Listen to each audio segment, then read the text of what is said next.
बिस्मिल्लाहिर्रहमानिर्रहीम। अस्सलामुअलैकुम जी नाज़रीन, मैं हूं हकीम मोहम्मद अहमद और आप मेरा यूट्यूब चैनल देख रहे हैं अहमद हर टिप्स। आज की इस वीडियो में हम डिस्कस करने जा रहे हैं हमल ठहर जाने की एक पक्की और सच्ची अलामत खवातीन में सर्वाइकल म्यूकस का होना, यानी कि खवातीन के अंदर माहवारी के तकरीबन 15वें दिन से लेकर 24वें दिन के अंदर एक ऐसा डिस्चार्ज होना जो आपके हमल ठहर जाने की एक पक्की अलामत है और वो आपको निशानदही कर रहा होता है कि आपका हमल ठहर चुका है, आपको अभी एहतियात करना शुरू कर देना चाहिए। असल में खवातीन के अंदर हमल ठहर जाने की जो अलामत होती हैं वो जाहिर क्यों होती हैं, उसकी वजह यही होती है कि खवातीन इसको ऑब्जर्व करना शुरू कर दें और उसके बाद वो एहतियात करना शुरू कर दें जिससे आपकी ठहरी हुई प्रेगनेंसी जाया ना हो जाए।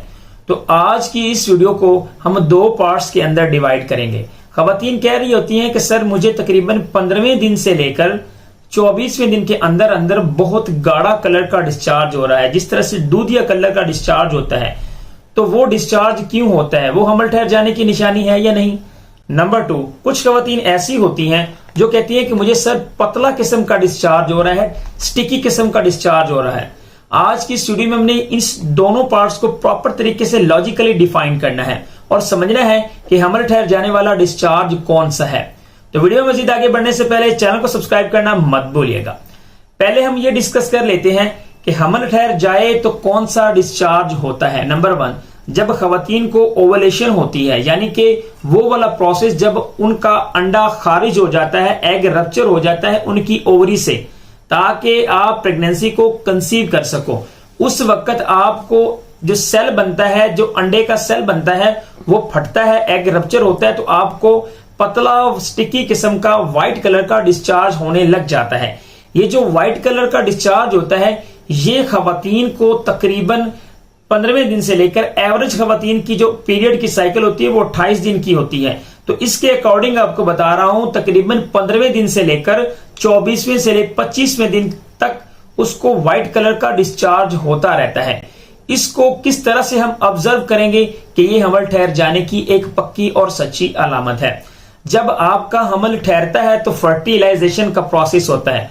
फर्टिलाइजेशन का प्रोसेस हुआ फॉलोपियन ट्यूब्स के अंदर, लेकिन फॉलोपियन ट्यूब से यही एग सीधा गुजरता हुआ बच्चेदानी की अंदरूनी वाल के साथ आकर चिपकता है। तो ये जो स्टिकी या चिपचिपा या साफ शफाफ पानी जैसा डिस्चार्ज होता है ये उस एम्ब्रियो को मदद करता है कि वो अपनी उस ट्रैवलिंग को जारी रख सके और उस डिस्चार्ज के ऊपर तैरता हुआ सीधा जो फर्टिलाइज ओवम होगा, फर्टिलाइज एग होगा, वो सीधा आकर अंदरूनी बच्चेदानी के वाल के साथ आकर चिपक जाएगा। तो ये जो डिस्चार्ज होता है खवातीन के अंदर तकरीबन आपकी फर्टिलाइजेशन के बाद इम्प्लांटेशन की ड्यूरिंग तक आपको ये डिस्चार्ज होता है और ये निशानदही कर रहा होता है कि आपकी प्रेगनेंसी जो है वो ठहर चुकी है। वो व्हाइट कलर का डिस्चार्ज क्यों होता है, जब एस्ट्रोजन की सतह बढ़ती है ना, तो इस वजह से वो आपकी फर्टिलाइजेशन अगर हो गई है तो इसका जो स्टिकी मवाद होगा इसका कलर भी व्हाइट रहेगा और बिल्कुल पानी की तरह होगा और साथ ही साथ लेसदार मवाद की तरह होगा कि उस फर्टिलाइजेशन को प्रॉपर तरीके से इम्प्लांटेशन में तब्दील कर सके। तो ये होता है स्टिकी हमल ठहर जाने की एक अलामत। और अब मेन दूसरे पार्ट की तरफ चलते हैं। जब खवातीन बहुत ज्यादा इसरार करती हैं कि सर मुझे जो है व्हाइट कलर का डिस्चार्ज हो रहा है, दूध या गाढ़ा किस्म का डिस्चार्ज हो रहा है, क्या ये मेरे हमल की अलामत है? तो ये हरगिज आपके हमल की अलामत नहीं है। वो क्यों नहीं है? तो जब वो अंडा स्पॉइल हो जाता है, फर्टिलाइजेशन का प्रोसेस नहीं होता, जैसे कि मवाद जो आपको मिला मेल से उसमें जो स्पर्म्स थे वो इतने अच्छे नहीं थे या आपके अंडे की क्वालिटी इतनी अच्छी नहीं थी, जिसकी वजह से आपका जो फर्टिलाइजेशन का प्रोसेस था वो नहीं हुआ। जो एस्ट्रोजन होता है उसका लेवल तो हर माह आपका इंक्रीज होना ही होता है, इसका लेवल इंक्रीज होना ही होता है।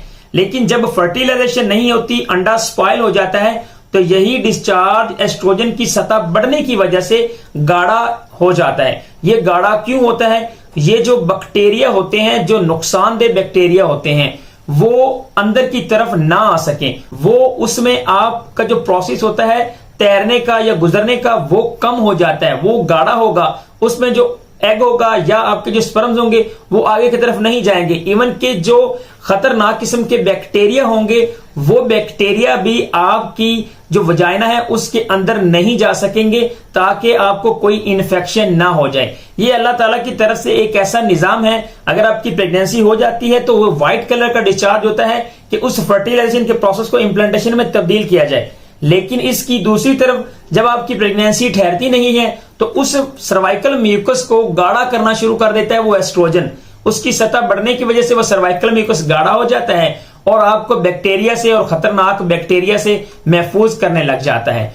तो अगर आपको व्हाइट कलर का डिस्चार्ज थिन सा हो रहा है, पतला सा हो रहा है और आपको महसूस हो रहा है कि ये तकरीबन आपके मुसलसल 10 दिन चल रहा है, तो ये आपकी हमल ठहर जाने की निशानी है। अगर ये एक गाढ़ा मवाद है तो आपका हमल नहीं ठहरा, आपको यहां से कंसीडर कर लेना चाहिए कि मेरी माहवारी इस दफा हो जाएगी। तो ये वीडियो आपको कैसी लगी है, आपने अपनी राय का इज़हार नीचे कमेंट में लाजमी करना है। और अगर आपने हमारे चैनल को अभी तक सब्सक्राइब नहीं किया, वीडियो को लाइक नहीं किया, तो वीडियो को लाइक करके जाएं, चैनल को सब्सक्राइब करके जाएं। इस तरह की और वीडियोस मैं अक्सर इस चैनल पर अपलोड करता रहता हूं। उम्मीद करता हूं कि आप सब खैरियत से होंगे। Thanks for watching Ahmad tips. वस्सलाम।